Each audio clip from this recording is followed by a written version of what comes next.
കേരള കലാമണ്ഡലത്തിൽ ചരിത്ര തീരുമാനം ഇന്ന് നടപ്പാക്കുകയാണ്. RLV രാമകൃഷ്ണൻ അസിസ്റ്റന്റ് പ്രൊഫസറായി ഇന്ന് തൃശൂർ കലാമണ്ഡലത്തിൽ ജോലിയിൽ പ്രവേശിക്കും. ഭരതനാട്യ വിഭാഗം അസിസ്റ്റന്റ് പ്രൊഫസറായാണ് അദ്ദേഹത്തിന്റെ നിയമനം. ചരിത്രത്തിൽ ആദ്യമായിട്ടാണ് കലാമണ്ഡലത്തിൽ നൃത്ത അധ്യാപകനായി ഒരു പുരുഷൻ ജോലിയിൽ പ്രവേശിക്കുന്നത്. മുൻപ് 2024 കലാമണ്ഡലത്തിലെ കൂത്തമ്പലത്തിൽ ആദ്യമായി ഒരു പുരുഷൻ മോഹിനിയാട്ടം അവതരിപ്പിച്ചപ്പോഴും അതിനുള്ള അവസരം ലഭിച്ചത് RLV രാമകൃഷ്ണനായിരുന്നു. RLV രാമകൃഷ്ണൻ കലാമണ്ഡലത്തിൽ ഗവേഷക വിദ്യാർത്ഥിയായിരുന്നു. എന്നിട്ടും അവിടെ ഇതുവരെ മോഹിനിയാട്ടം അവതരിപ്പിക്കാൻ അവസരം ലഭിച്ചിരുന്നില്ല. നമ്മുടെ സമൂഹത്തിൽ അതും കലാകാരന്മാരുടെ ഇടയിൽ വർണ്ണവെറി ഇപ്പോഴും ഉണ്ടെന്ന് തെളിയിച്ച ഒരു വിഷയമായിരുന്നു കലാഭവൻ മണിയുടെ സഹോദരനും നർത്തകനുമായ രാമകൃഷ്ണനെതിരെ കലാമണ്ഡലം സത്യഭാമ ജാതി അധിക്ഷേപം നടത്തിയത്. മോഹിനിയായിരിക്കണം എപ്പോഴും മോഹിനിയാട്ടം കളിക്കുന്ന വ്യക്തികൾ. RLV രാമകൃഷ്ണനെ കാക്കയുടെ നിറമാണ്. അദ്ദേഹത്തെ മോഹിനിയാട്ടത്തിന് കൊള്ളില്ല. കാല് ഇങ്ങനെ അകത്തിവെച്ച് കളിക്കുന്ന ഒരു കലാരൂപമാണിത്. ഒരു പുരുഷൻ ഇങ്ങനെ കാലകത്തി മോഹിനിയാട്ടം കളിക്കുക എന്ന പോലെ അരോചകമായിട്ടുള്ളത് വേറെയില്ല. ആൺപിള്ളേർ മോഹിനിയാട്ടം കളിക്കുകയാണെങ്കിൽ അവർക്ക് നല്ല സൗന്ദര്യം വേണം.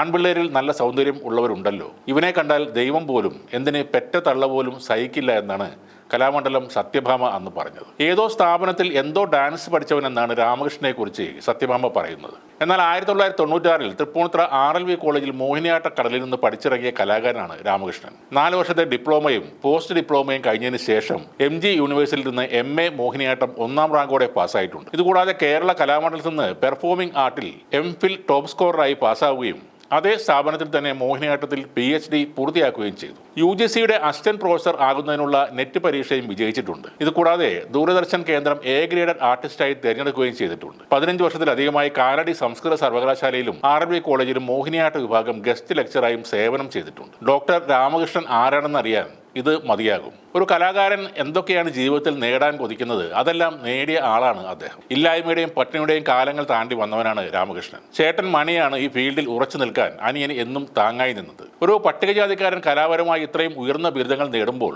1ാം റാങ്ക് നേടുമ്പോൾ, അയാൾക്ക് ഡോക്ടറേറ്റ് കിട്ടുമ്പോൾ സവർണരുടെ മനസ്സ് പിടയുന്നുണ്ട്. അത് സ്വാഭാവികമാണ്. തങ്ങളെക്കാൾ ഉയർന്നു പറക്കേണ്ടവരല്ല ഈ കറുത്ത പക്ഷികൾ അല്ലെങ്കിൽ ഈ കറുത്ത കാക്കകൾ എന്നാണ് അവർ ചിന്തിക്കുന്നത്. മയൂര നടനം ആടുന്നവർക്ക് കാക്കയെ ഒരിക്കലും ഇഷ്ടമാവുകയില്ല.